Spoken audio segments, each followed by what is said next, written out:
Hello and welcome. Today I'm gonna take this raw file and I'm turning it into a very artistic, high-key black and white picture, just like this, while of course as always showing you every step I do from start to finish.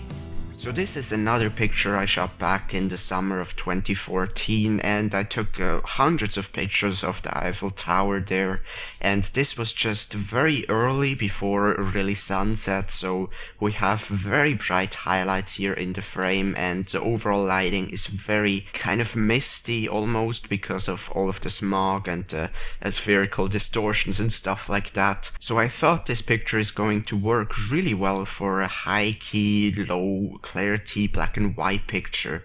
So that's what I'm gonna do here. First off, you see if I bring down the exposure, this area is completely overexposed, so there is absolutely no detail recoverable. So that's also a reason why I go high key black and white and not trying to retrieve any detail in the highlights or in the sky, because of course it doesn't work in this case. So I'm just kind of going with the exposure, and you know, if you perhaps have a clipped sky in one of your pictures, going for a high key black and white look might be a good option. But first off, I definitely think I have to crop out some of that sky. It's just a bit too much. And yeah, I think that works a lot better. I thought about also putting the Eiffel Tower in the middle, but honestly I should have so many pictures with it in the middle, so I think that's a nice diversity to have it not exactly in the center. So let's get started. So you see the shadows are relatively dark, so I'm definitely gonna raise the shadows, and I think that already works a lot better with the overall mood, you know, from the sky to the foreground. There's not as much differentiation in terms of exposure. And then in terms of contrast, now I'm not quite sure. I think actually I am going to add a little bit of plus contrast in this picture, just because it brings out the texture of these houses a little bit. And I am just going to grab a graduated filter to get rid of some of the contrast just in the left portion of the picture in a little bit. But first of all, let me adjust all of these other sliders. I definitely do not want to bring down the blacks, otherwise, you know, it's not going to be a high key black and white picture. So I'm actually going to bring up that black slider a little bit. And in terms of clarity, I don't really think that I'm gonna add very much clarity. Maybe once again, just like with contrast, a little bit of clarity.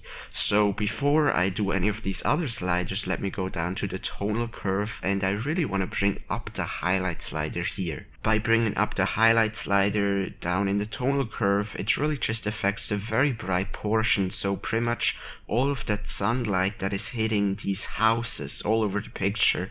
So you see it adds quite a lot of dynamic, and since I don't really care about the sky or the exposure in the sky anyways, I don't really have to worry about bringing that one up too much. I'm just gonna bring it up until everything in the foreground looks really nice and dynamic, and I think that works pretty well here. Then to the other sliders, of course, as always, just, you know, trying out all kind of different settings, and at the end sticking with whatever works best.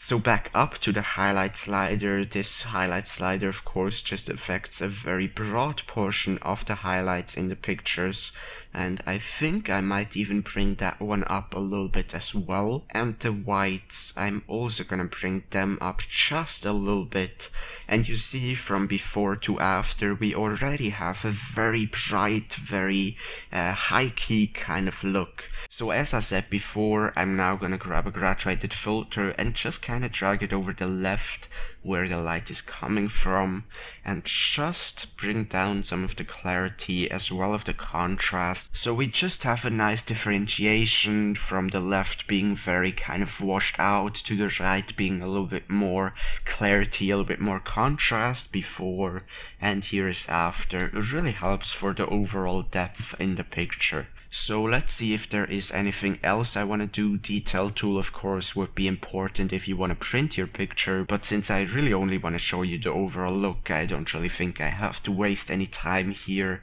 Same with lens corrections. Effects, definitely don't want to add any global vignetting, and the camera calibration only really makes the difference if you edit a color picture. And you know, that's pretty much it. You already got the very high key black and white look. I'm actually just gonna add some dodge and burning very quick, or I think in this case I'm just gonna make some parts brighter. So let me add some plus exposure here, and you know, just kinda add some lighting spots to even give more interest in the whole picture. So you know, just a very small difference from before to after.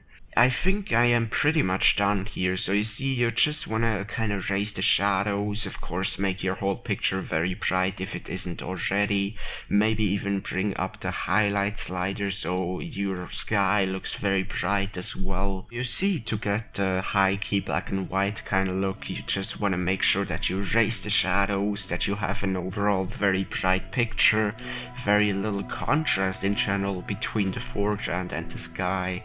So I think that looks actually really good, and we just did it in about maybe 10 minutes.